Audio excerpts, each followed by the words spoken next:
రోజు ఉదయాన్నే తెల్లవారుజామున స్నానం చేయాలి. ఇంటిని శుభ్రం చేసుకోవాలి. వీలైతే ఉపవాసం ఉండాలి. పండ్లు, పాలు మాత్రం తీసుకోవచ్చు. గణపతి ఫోటో లేదా విగ్రహం ముందు దీపం వెలిగించాలి. పూజలో మనం పెట్టాల్సినవేంటి? పసుపు, అక్షింతలు, పూలు ముఖ్యంగా గరిక, మల్లెపూలు, జాజిపూలు ఏ పూలున్నా పెట్టొచ్చు. అక్షింతలు, దర్భగడ్డి, కొబ్బరికాయ, బెల్లము, ఉండ్రాళ్ళు, మోదకం మీకేది ఉంటే అది అందుబాటులో ఉంటే అది. పూజా విధానం ఏం చేస్తాం? గణపతితో స్వామివారికి పూజ చేస్తాం. దీపం పెట్టుకుంటాం.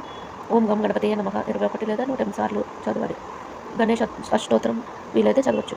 సంకటహర చతుర్థి కథ వినండి లేదా చదవండి. సాయంత్రం చంద్రుడు కనిపించిన తర్వాత చంద్రునికి నమస్కారం చేయాలి. తర్వాత గణపతికి నైవేద్యం పెట్టి ఉపవాసం విరమించాలి. ఈ వ్రతం వల్ల అడ్డంకులు తొలుగుతాయి. కుటుంబ సమస్యలు తొలుగుతాయి. విద్య, ఉద్యోగం, ఆరోగ్యం మీద శుభ ఫలితాలు వస్తాయి. కాబట్టి ఈ వ్రతాన్ని అందరూ చేసుకొని ఆ వినాయకుని యొక్క అనుగ్రహాన్ని పొందాలి. జయ గణేష, జయ గణేష. వక్రతుండ మహాకాయ సూర్యకోటి సమప్రభ నిర్విఘ్నం కురు మే దేవ సర్వకార్యేషు సర్వదా. రోజు ఉదయాన్నే తెల్లవారుజామున స్నానం చేయాలి. ఇంటిని శుభ్రం చేసుకోవాలి. వీలైతే ఉపవాసం ఉండాలి. పండ్లు, పాలు మాత్రం తీసుకోవచ్చు. గణపతి ఫోటో లేదా విగ్రహం ముందు దీపం వెలిగించాలి. పూజలో మనం పెట్టాల్సినవేంటి? పసుపు, అక్షింతలు, పూలు ముఖ్యంగా గరిక, మల్లెపూలు, జాజిపూలు ఏ పూలున్నా పెట్టొచ్చు. అక్షింతలు, దర్భగడ్డి, కొబ్బరికాయ, బెల్లము, ఉండ్రాళ్ళు, మోదకం మీకేది ఉంటే అది అందుబాటులో ఉంటే అది. పూజా విధానం ఏం చేస్తాం? గణపతితో స్వామివారికి పూజ చేస్తాం. దీపం పెట్టుకుంటాం.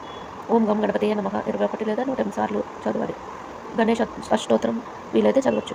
సంకటహర చతుర్థి కథ వినండి లేదా చదవండి. సాయంత్రం చంద్రుడు కనిపించిన తర్వాత చంద్రునికి నమస్కారం చేయాలి. తర్వాత గణపతికి నైవేద్యం పెట్టి ఉపవాసం విరమించాలి.